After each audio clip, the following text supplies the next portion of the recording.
This is United Ramble. We're not really sure what that means, but we'll find out within the next sort of 5-10 minutes of this conversation. Justin, Joshy, let's talk about our first point this evening. That is Wayne Rooney. He's been talking about Fergie, about playing in midfield. What do we think? Justin? Well, I was a bit disappointed when I heard Rooney made these comments. I know it was always coming eventually, but it just sort of began to die down a little bit, and then, it's all been brought up again. I'm getting sick and tired of hearing about Wayne Rooney a little bit. I'm surprised he said that he had a problem with playing in midfield, because I don't think he played in midfield all that much last season. And also, I remember him saying last season that he was willing to play anywhere, including midfield. So I find it a bit contradictory, to be honest with you. Yeah, no, I mean, pretty much, well, Jay's said a few things I like. I mean, yeah, he didn't play a lot in midfield last season from what I remember, and actually he was big himself. He tweeted saying that he really enjoyed it because he got more involved in the play. So to then now come out and say that he felt he was being played out of position, it just seems a bit odd. And for me, I think he should play where he's told to play. Really, he's the player. The manager is the man in charge. He's the one that sort of lives and dies by the decisions. The manager's the one that gets sacked at the end of the day. The players can get sold over a period of time if they've had a poor form for a while, but it's the manager who sort of lives and dies by his decisions. And when you're talking about, we're not just talking about any old manager, we're talking about probably the most successful manager of all time, has made the decision for the good of the team. Rooney needs to fall in line. That's my opinion. I can live with him saying what's gone on last season. It's not even that bad. What also upset me was the fact that he's saying, I'll play in midfield for 10 minutes if we're holding out for a win or whatever. Yeah, and I think he's sort of saying to David Moyes, I'm going to play here, and I'm only willing to do it for 10 minutes, which I think is not the right comments to be making, because obviously Moyes has got to set out his store. Moyes picks the team, and if Moyes decides to put Wayne Rooney in midfield, he's going to play midfield, be that for 10 minutes or 90 minutes. Exactly. I mean, look at Real Madrid last season. He didn't even play in the home match. He'd have killed to play in midfield in that game, I'm sure. And now he's coming out trying to dictate. He's pretty much dictating team selection, his opinion on team selection at least, and his opinion on tactics, because he's saying he's happy to play up top as a front two. But then, for me, on form last season, RVP was #1, and that's who you go with when you're playing a single man up top. So now he's sort of telling Moyes that, yeah, look, I won't play in midfield unless it's sort of for the last 10 minutes, and I'm happy to play up front as a 2, but, if it's a 1, then it also has to be me. It's kind of, he's laying down the law a little bit. How have we got to this situation with Wayne Rooney? Do you think that he really does have a lot of power? Should he be dictating things? And do you think this is really his opinion, or is this just Paul Stretford again? I think there's an element of Paul Stretford. I'm convinced, because you remember last season, I know Sir Alex Ferguson can tell a few porcupines now and again, but Sir Alex said that Wayne Rooney had a problem with being subbed all the time. That was the line that he came out with. And he said if Wayne Rooney was playing well, he wouldn't be getting subbed. And I think that might have been the problem. He was getting subbed. You mentioned the Madrid game, one of the biggest games of the season. He didn't get picked. And I think that might have been what was upsetting him. And now I think Paul Stretford might have had a word in his ear, or someone else, and said, listen, if you just say you were unhappy about playing out of position, people may understand that a little bit better. And I think there may be an element of that, because Paul Stretford seems to have a sort of Svengali-like control over Wayne Rooney, and it worries me a lot. Yeah, I mean, I don't know a great deal about Paul Stretford other than what we've probably all read in the papers, but it seems that he's got some sort of control over the way Wayne goes about things. There's a completely different strategy this time around compared to last time when he handed in his transfer request, and it seems to be a lot more calculated. He's all he's saying is, I'm concentrating on the football. He's not really putting opinions across in terms of whether he wants to stay or not, and that's another sort of bugbear, really. Either he needs to basically say that he wants to stay, or say that he wants to go. I mean, it's disrespectful to the fans who basically stuck by him after the first transfer request, and then after what's happened last season and over the summer, all we want to hear is him say, look, we're talking about a deal, I want to stay and I'm happy, or look, I'm going to play my best football at the end of this contract, I want to go. Something to clarify. At the moment, his ambiguity is a bit disrespectful. It's not like we've sat in the stands booing him, and I still won't, but he needs to sort of respect the fans a bit more. I do sympathise with him on one front there. I have to disagree a little bit, Josh. Because I think if Wayne Rooney came out now and said, I want to leave next summer, we'd all be getting on his case for saying that. Oh, yeah, so I can understand why he doesn't want to commit, or he doesn't want to say one way or the other about where his future's going to lie, and we don't know what's going on behind closed doors. And at the end of this, he may just get a bigger contract. But the main problem I have isn't with him not committing to United. It's just the sort of comments he's making about where he wants to play and things like that. Would you say, now that it's mid-October, and he still hasn't said, I'm happy here, I like playing here, I want to stay here, is that not just as good as saying, I don't want to be here? Because he knows he can't come out and say, I don't want to be here, because he can't be sold until January and realistically until the summer. So if he comes out and says, I don't want to be here, he's not going to get played, he's going to get booed, it's going to be a massive problem for him for several months. Whereas if he just stays quiet, isn't that just the same? I suppose to me it probably is, to be honest with you. I mean, I think you're right. I can't see a reason why, if you did want to stay at United, you couldn't just come out and say it. The only other reason I can think of is if he's trying to sort of sway in a new contract, get more money or something like that. So he's being a bit coy and not coming out and saying, I want to stay. He's using it as a sort of bargaining tool. But I doubt he's that clever, to be honest with you. I think that he genuinely wanted to leave this summer. I think he wanted to go to Chelsea. I think there was a lot of stories about that, and I don't think they were all unfounded. I think the club have sort of dug their heels in and said he's going nowhere. So he knows he's stuck at United, and he's just got to sort of grin and bear it. Which, when you're talking about Manchester United, seems a ridiculous thing to say, because any step away from Manchester United is a massive step down.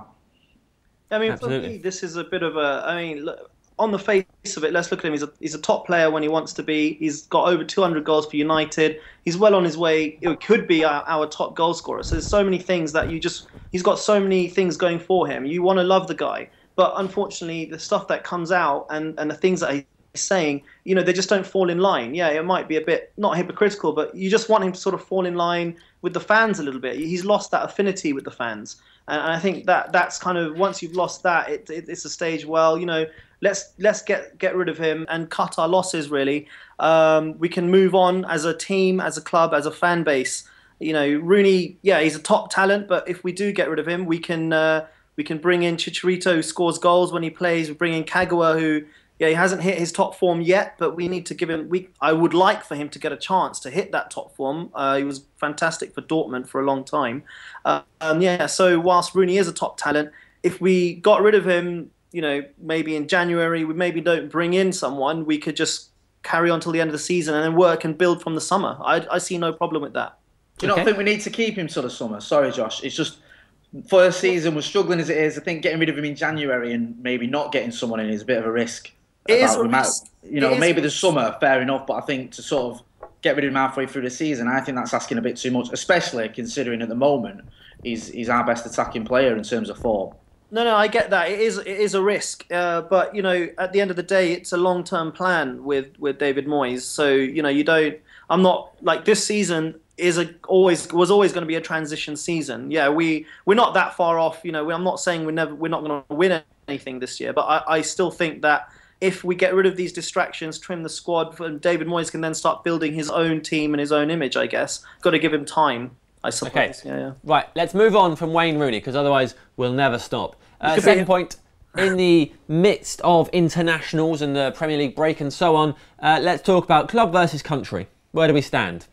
Well, for me, it is obviously United before England, but I'm probably a rare breed that I'm actually an England fan as well as a United fan. I think most United fans tend to sort of be a bit disillusioned with England, and I can understand why. And it's not just the fans that aren't English. I think a lot of English United fans are a bit fed up with the old England circus. But you're always going to put United first. They're the team that go and watch week in, week out. They're the team that care about the most. But I do want England to succeed as well. But like I said, it's a bit of a distant second for me. For me, I agree in some part. United come first for me. I don't really have an affinity to the England team, but in terms of internationals, I tend to I follow all the United players. I want them to do well, but for me, I'd prefer it if all of them just retired from international football and just concentrate on United. I've got no interest really in international football other than watching football. There's no emotional attachment. Okay, classic Ryan Giggs styling and push goals. Exactly. This will do for me, international football. I'll just stick to Man United. Yeah, that's nice. Okay, right, let's talk about the man that everybody's talking about, Adnan Januzaj. What do we expect from him in years to come? Is he reaching his potential now? What's going on? Well, I mean, cracking first start for the club, quality goals. But it's just one game. We need to let the lad settle in. He needs to work hard. He needs to establish himself in the side. He's got all the tools to be a top player. But it's too early to say that he's reaching his potential or anything like that. But yeah, it's exciting. It's going to be great to see how he gets on and see how he develops. I'm a bit. I mean, it is exciting. It looks great, but I'm a bit reluctant to get too carried away because, you know, I said Terry Cook was going to be a United legend after watching him for the youth. I said that Makeda was destined for greatness. So I'm holding my horses a little bit and I'm waiting to see. But it's difficult not to get excited. The only problem for me at the moment is I'd like to see him on a long-term deal. There's all this talk of he's not signing a contract and everyone's a little bit worried we could have another Paul Pogba on our hands. Hopefully it won't come to that, but I'd feel a lot better if he signed a deal and we knew that we've at least got him for the next few years to see how he progresses. But he does, like Josh has said, we do need to sort of help him keep his feet on the ground. But it's certainly exciting to see at the moment. Yeah, awful lot of hype. Should we, though, be relying on him? He's 18 years old and he got us out of a scrape against Sunderland. Is that all right? What does that mean for our squad? Well, I see nothing wrong with that. He was a player. He was asked to play. He started and he played well. And yeah, he did get us out of a scrape, but we're not relying on him to do that. It was one match. He came on. He did the business. But if Moyes is now going to start him in every single game, relying on him to get us out of jams, then yeah, that's not a good that's not a good position to be in. But I don't think that's not where we're at. We just need to admire the lad. He had a great debut. Let him crack on now. Yeah, I mean, it was throughout history. United have had youngsters who've come through, you know, the likes of Edwards, the likes of Best, the likes of Giggs, who've come into the side at sort of 17, 18 and had a massive impact. And I'm not saying Januzaj is going to be one of them, but you never know. And certainly, I don't have a problem with an 18-year-old coming into the side and making the impact that he's made. I just hope we don't sort of go down the route of relying on him game in, game out. But I'm sure it won't come to that. It wasn't the greatest game. He shone, and hopefully we can use him sparingly. Okay, right, let's move on into the final point. Let's talk about David Moyes and his project for Manchester United. In recent games, there's been a bit of a lack between sort of Robin van Persie and the rest of the midfield. He's been quite isolated. Is that part of a long-term plan? Is Moyes reshaping our team? What is going on? Joshy?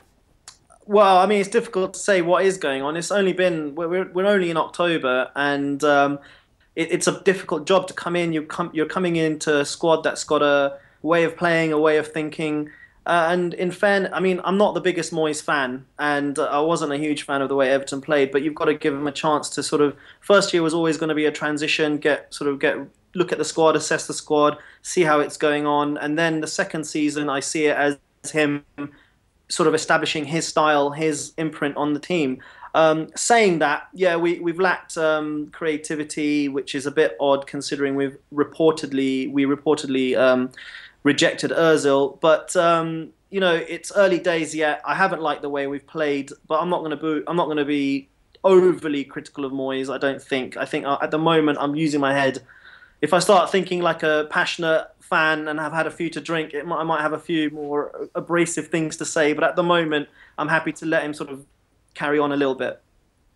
Yeah, I'm the same. I mean, people forget, you know, it's almost you're not allowed to say it, but the past couple of seasons of football hasn't always been great at United. And I mean, you know, obviously we've had success, but there has been, you know, quite a few games where we've sort of ground out results rather than been sort of, you know, blowing teams away. And we've seen signs with Moyes, we've seen signs in Europe especially that he can get it right. And I think he's on a little bit of a hiding to nothing because he's come into United and players, you know, take Anderson, for example, who's won, you know, lots of trophies. He's a player that you think, oh, you can put him into the side. Moyes probably didn't realise until he gave him a chance in the first team in the league just how poor he could be. So he's got to try these players out. You know, ditto with Ashley Young. He's got to give some of them a game, see how they can get on in the league. And when now he's realising that certain players aren't performing to the standard that he needs, I think we're going to see over the next few games, we're going to see a step up a bit as Moyes realises his strongest team, the players that he can and can't drop. And I think we're being a little bit hasty, obviously. It's a poor start, there's no denying that, but I'm pretty confident that we'll see an improvement. I mean, I will say that you know, it is early days yet, but we're not seeing a sort of a style develop. You look at other teams, and you look at even Roberto Martinez at Everton. Their style has already developed; it's changed drastically. Pep Guardiola at Bayern Munich, he's changed the team. They're also in early stages within their careers at those clubs. Moyes has come into United, and I haven't seen sort of any style of play really established. Are we going to use wingers? Are we going to use a quick passing game? Is it going to be a long ball game? I really hope it isn't. But, you know, that's one thing that really does get to me at the moment. I know it will take time to fully establish a style, but at the same time, other players, other managers, other teams are doing it. So it does annoy me a little bit that he hasn't really sort of imprinted himself on it. I think there might be an element of, sorry, just one point. I think there might be an element of playing it safe as well, because we had that tough start, didn't we? We had, Chelsea, Liverpool, City. Obviously, it might sound daft saying playing it safe against City when the score that we had, but there might be a bit of an element of not really taking chances and trying to play it safe because of the tough start and the fact he's finding his feet. So hopefully now we've got a few easier games that he can start sort of maybe imprinting his real stamp on the team. Yeah, but you would say that West Brom was an easy game on paper. Exactly, and that sort of goes back to my previous point about someone like Anderson, who he went with him. I think he thought he's a player he could rely on. He probably didn't realise just how poor he could be. And I think the West Brom game will have shown him that players like Anderson, like Butner, you can't rely on them even for games like that. I don't think you can. Do you think it's a playing it safe mentality that has led to the likes of Rio Ferdinand? I think he started the first 6 games, which he probably hasn't done for 5 years or so. Yeah, I mean, even though that backfired spectacularly against West Brom, I think that's why he's played Rio. You think, Rio Ferdinand, that's playing it safe. And he rested him against Liverpool in the Capital One Cup and then brought him back into the West Brom game, which obviously he wasn't ready for. So I think, that comes into it as well. He's just finding his feet, and now he's got these games. I know West Brom was technically an easy game, but he's got some games coming up that you think if he plays his strongest team, we should be able to win, and he can really get to grips with what it's about being Manchester United manager. Okay, right, that's what's going wrong. What decisions has he made, you think, that have improved the team? What are the positives from David Moyes' start? Massive pause. Awkward silence. I was going to say the fact just letting the tumbleweed go past there. I was going to say the fact that he managed to keep Rooney, but now that we've had that previous Rooney discussion, it's a little bit moot, isn't it? I think he handled that situation well. I mean, take it on its face value. Rooney wanted to leave. Moyes recognised he was a top player, and he did his best to keep him, and he dug his heels in. He handled that well. He's obviously blooded Januzaj as well. I don't think that Fergie would have done so early. I'm not sure. Obviously, you can't tell. But that was obviously a good decision. He's brought him in a few substitute appearances, and he had faith in him against Sunderland to start, and that sort of worked well for him then. So yeah, there are a few positives coming through. Not massive amounts of positives though. Again, early days. I think Europe. I mean, it's only 2 games. I think in Europe he's probably surprised a few people who thought, he's got no European experience. This could be a disaster. I think he's done okay there. Like Josh said, he brought in Januzaj, but it's such early days that I think we've just got to give him time, and hopefully he'll dazzle us all. Okay, a positive message to end on, guys. Thanks very much. Thanks a lot, Sam. Cheers, Josh. All right, guys, you know what I'm going to say. Click subscribe. It's right here. It's like being in Minority Report. It is right here. Click it. It's absolutely free, which is better than television, but you have to pay a license fee. All you've got to do is just click that button and it's done. I know, mind-blowing. Right, do it. Now, if you want to watch some more videos, click here. There's plenty. They're brilliant. And also, make sure you leave us a comment. Tell us what you think about what we're doing. Join the debate and leave us a like, because it really helps us out. Do it. Thank you.